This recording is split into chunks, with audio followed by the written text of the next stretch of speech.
प्रदेश अध्यक्ष सीपी जोशी जी ने अपना मतदान किया और मतदान के बाद वो यहाँ से निकल रहे हैं और मुझे लगता है सीधा जयपुर ही जाएंगे। सर, पूरे राज्य की मॉनिटरिंग करनी होगी।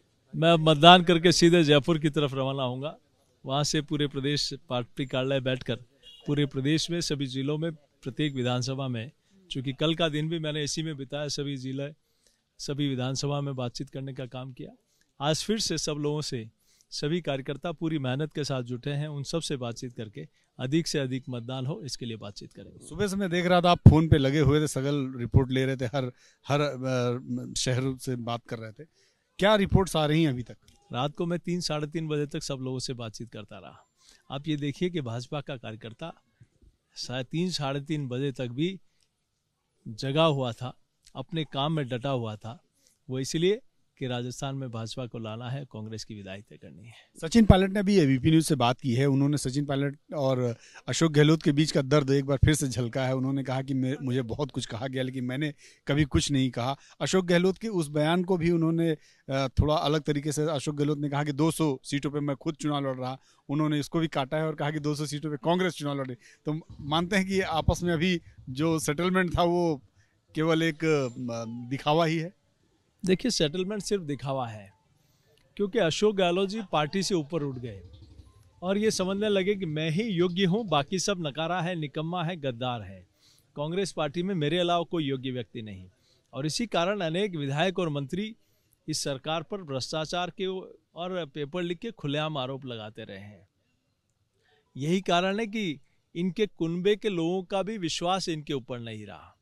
यही कारण है कि इन्हीं के पार्टी के लोग इनके ऊपर गंभीर आरोप लगाते रहे और खुले रूप से लगाते रहे कि आप भ्रष्टाचारी हो, इस सरकार में 50% दिए बिना कोई काम नहीं होता, इस सरकार में बैठे लोग पेपर लीक कर रहे हैं। हम किस मुंह से जनता के बीच में जाएंगे? जिस मैनिफेस्टो के आधार पर हम चुन के आए, हमने कहा किसानों का कर्ज माफ़ करेंगे, हमने कहा बेरोजगारी भत्ता देंगे, हमने कहा महंगाई को कम करेंगे, हमने कहा कि हम सुशासन लेके आएंगे। हम किस पर खरा उतरे? हम कुछ नहीं कर पाए। ये राजस्थान की जनता के मन में तो उद्वेलना थी। पार्टी भारतीय जनता पार्टी संघ इसके लिए कई आंदोलन किए, लेकिन कांग्रेस पार्टी, उनके कुनबे में भी ये बात थी कि कहीं न कहीं कि हम अपने जिस वादे के आधार पर चुन के आए उस वादे को पूरा नहीं कर पाए, और उसी का परिणाम रहा कि आज कई विधायकों ने इनके ऊपर खुलेआम आरोप भी लगाए। लेकिन मुख्यमंत्री यह कहते रहे कि मैं सबसे योग्य मैं ही हूँ, दिल्ली भी मैं चलाता हूँ, पूरी पार्टी में चलाता हूँ। इसलिए कहीं न कहीं कांग्रेस पार्टी में बहुत बड़ा अंतर्विरोध है और जनता इसको बर्दाश्त नहीं कर सकती, क्योंकि इस कारण 5 साल तक राजस्थान की जनता ने भुगता है। सचिन ने दावा किया कि सरकार कांग्रेस की ही आ रही है। बिल्कुल नहीं, भाजपा आएगी, कांग्रेस जाएगी, जनता ने देख लिया, मन बना लिया है। और आप देखिए कि जिन एजेंसियों को भ्रष्टाचार और अपराध रोकने के लिए होना चाहिए, उन एजेंसियों ने 5 साल अपने ही विधायक और मंत्रियों की जासूसी की है। तो जिनको अपने कुनबे पर विश्वास नहीं, अब अशोक गहलोत जी के उनके बेटे को उन पर विश्वास नहीं, मेरे पापा की सरकार रिपीट नहीं हो रही है, तो बेटे को विश्वास नहीं तो राजस्थान की जनता कैसे विश्वास करेगी?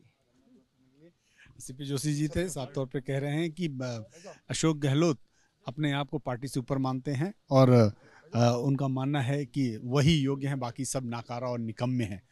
और रही बात सरकार आने की, तो अशोक गहलोत के बेटे वैभव को ही जब भरोसा नहीं तो जनता को कैसे भरोसा होगा? कैमरामैन सुनील के साथ नीरज पांडे, एबीपी न्यूज, चित्तौड़गढ़।